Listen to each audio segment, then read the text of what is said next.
बनाने के लिए मैं आप सभी को तहे दिल से धन्यवाद देती हूँ।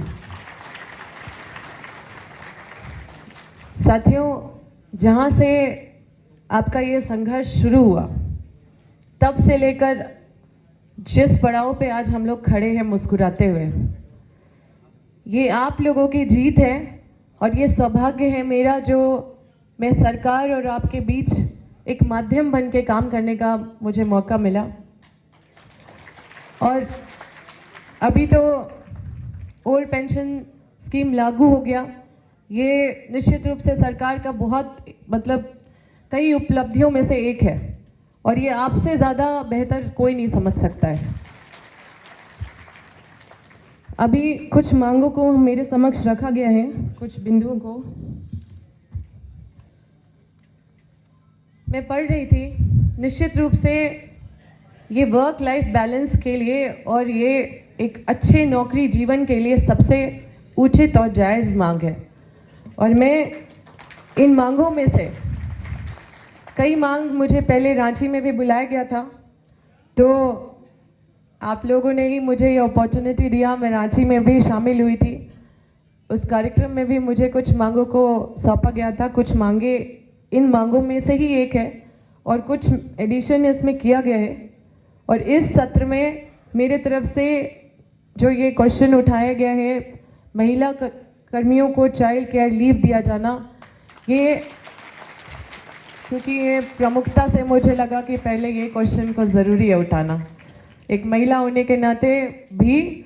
और निश्चित रूप से इसमें महिला और अगर माँ नहीं है तो पिता को वो लीव दिया जाए ताकि बच्चों का अच्छा देखभाल के साथ साथ उनका बच्चे तो हमारे भविष्य है और निश्चित रूप से उनका ग्रोथ या उनका जो केयर उसको जिस उम्र में मिलना चाहिए, अगर वो उससे वंचित हो जाते हैं तो हमारे आने वाले भविष्य पे भी असर दिखेगा। इसलिए निश्चित रूप से ये इम्पोर्टेंट है किसी भी हाल में, और इसको मैंने इस सत्र में उठाने का संकल्प लिया है। साथ में बहुत सारी मांगों को और भी रखा गया है और सभी मांगे जायज़ हैं। मैं आप सभी को यही बताना चाहती हूँ कि ये सरकार आम लोगों की सरकार है, आप लोगों की सरकार है, जनता के भावनाओं के अनुरूप ये सरकार बनी है। और ये सरकार जिस तरह से काम कर रही है आप लोग सब देख रहे हैं, चाहे पुलिसकर्मी हो, चाहे आंगनबाड़ी दीदी हो, चाहे टीचर्स हो, चाहे कोई भी किसान हो, किसी भी लोगों को न्याय दिलाने के लिए हर हाल में खड़ी है मजबूती से।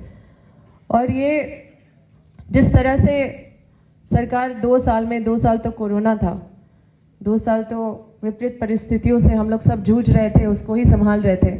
लेकिन 2 साल के अंतराल में जो बदलाव झारखंड में देखने को मिला, जो अलग अलग पॉकेट्स हैं उनको न्याय देने का काम सरकार की तरफ से किया गया और निरंतर ये अभियान जारी है। पाइपलाइन में कई चीज़ें हैं जो एक के बाद एक होनी है, जो राज्य हित में होनी है। आप सभी को शुभकामना देते हैं और आप सभी से पूरा विश्वास है कि आप लोग भी अहम भूमिका निभाएंगे झारखंड को आगे बढ़ाने में और ये सरकार को मजबूत करने में। साथियों, निश्चित रूप से जो संघर्ष आप लोगों ने किया, सरकार आपकी बातों को समझी और शुरू से ही जिस शिद्दत से आप लोग इस मांग पे आगे बढ़े, सरकार को अपना समझते हुए, पूरा भरोसा दिखाते हुए, कभी भी बिना कोई नाराजगी का आप लोग जिस तरह से आगे बढ़े, मैं बस यही कहना चाहूँगी, शिद्दत से कोई भी काम किया हुआ बेकार नहीं जाता है। और जो मजबूत होते हैं, जैसा कि हमारे जो मुख्य यहाँ पे अधिकारी बैठे हुए हैं, ये भी समझते हैं कि जो मजबूत होते हैं वही टिकाऊ होते हैं। और निश्चित रूप से आप भी टिकेंगे, हम लोग भी टिकेंगे, हम लोग भी सही काम कर रहे हैं, आप लोग भी सही काम कर रहे हैं। और हमेशा ही जितने भी विभाग के जितने भी पदाधिकारी कर्मी हैं, उन लोगों के हित के लिए हमेशा हम साथ रहेंगे। हमेशा आप लोगों का जो भी कहीं भी वैसा ज़रूरत पड़ेगा जो एक विधायक के तौर पे हम कर सकते हैं, वर्तमान में जब तक विधायक रहे उसके आगे जो भी रहे, हमेशा आपके साथ खड़े रहेंगे, आपको हिम्मत देने का काम करेंगे, आपको ताकत देने का काम करेंगे और हमेशा माध्यम बनेंगे। आप सभी को तहे दिल से धन्यवाद देते हैं इस कार्यक्रम में मुझे बुलाने के लिए और मुझे मौका देने के लिए। और जो मांग है उसको मैं अपने विधायकों के बीच में भी रखूंगी, अधिकारियों के बीच में भी, और माननीय मुख्यमंत्री जी तक भी पहुंचाने का काम करूंगी। आप सभी को बहुत बहुत धन्यवाद। जय हिंद, जय भारत।